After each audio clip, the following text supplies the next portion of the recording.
Hello out there, everyone. It's Lee Murray here.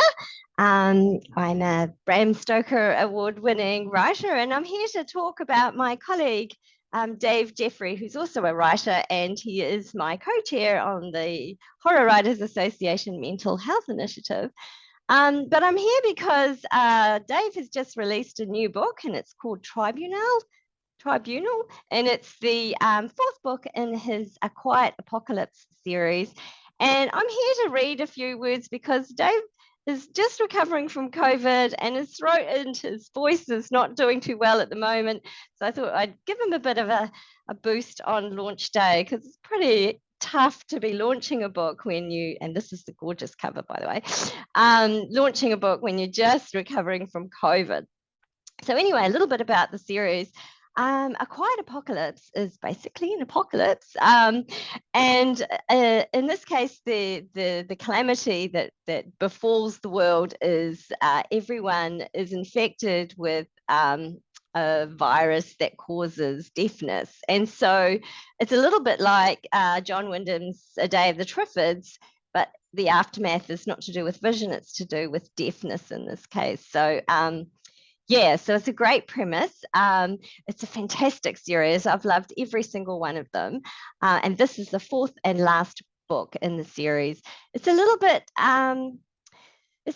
different from the other books, which follow a more traditional narrative. This one is, in actual fact, a court proceedings that follow the apocalypse and look into people's actions in the fall of a particular, well, in the wake of a particular event and their behaviors. And I really rather like it. It reminds me of Arthur C. Clarke nominee Philip Mann's book, The Disestablishment of Paradise, which was basically all this evidence and this kind of procedural, well, it's called tribunal, so I guess you can see why.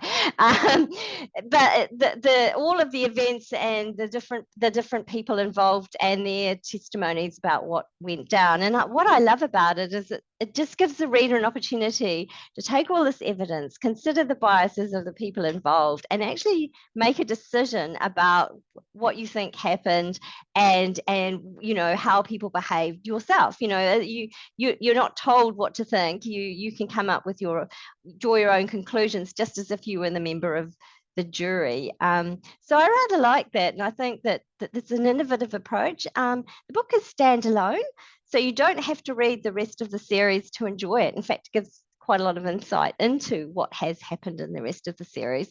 But I think you'll find that it's worth reading the whole lot. If you read it, you're only going to want to go back and read the other three. So recommend you grab those. They're from Domain Publishing. You can get them from all the normal places. So anyway, this is, I thought I might just read you a few lines, things as Dave Jeffery, the author, has a sore throat and he can't.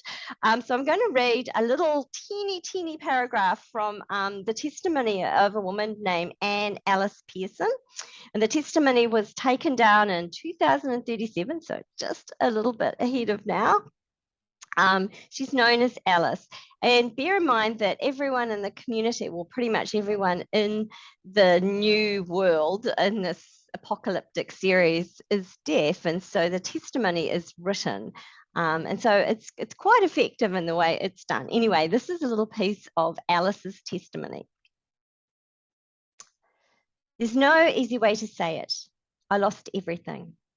Looking back, it makes sense. Everyone was in the same burning house. That's my simile, by the way. It came to me just now, a homage to my dear husband. But you must know that when it was all going under, nothing made sense, only the pain. Don't you hate that, the way grief can make you feel even more alone, more isolated? I don't talk about the loss, how it affected, how it shaped the person I am now. As we are being asked to lay down our truths, I write now, I'm aggrieved that such a thing is being asked of me. I know the score, what will happen if I resist. It'll be seen as a failure to cooperate. A black mark in that little red book of yours, another step closer to the noose. So for the record, damn you all for making me do this, you court justice. but you are suitors only to hypocrisy. There, I've said what I needed, a caveat for recounting my pain for others to pore over, analyze, to see if there is something in what I say, what I've experienced is damning enough, and that I'm in some way a bad person. Not just that, though, an evil person capable of committing heinous crimes. Well, I will lay down my pain. I will speak my truth, and to hell with your judgment as to how I got through humanity's darkest days. So yes, these particular witnesses who are out on trial could actually lose their lives. So yeah, very dark. So I hope you enjoyed that little snippet of Dave Jeffery's latest book, Tribunal, which is part of the A Quiet Apocalypse series. Thanks for tuning in. I hope you enjoyed that. Hope you get well soon, Dave, and thanks for listening.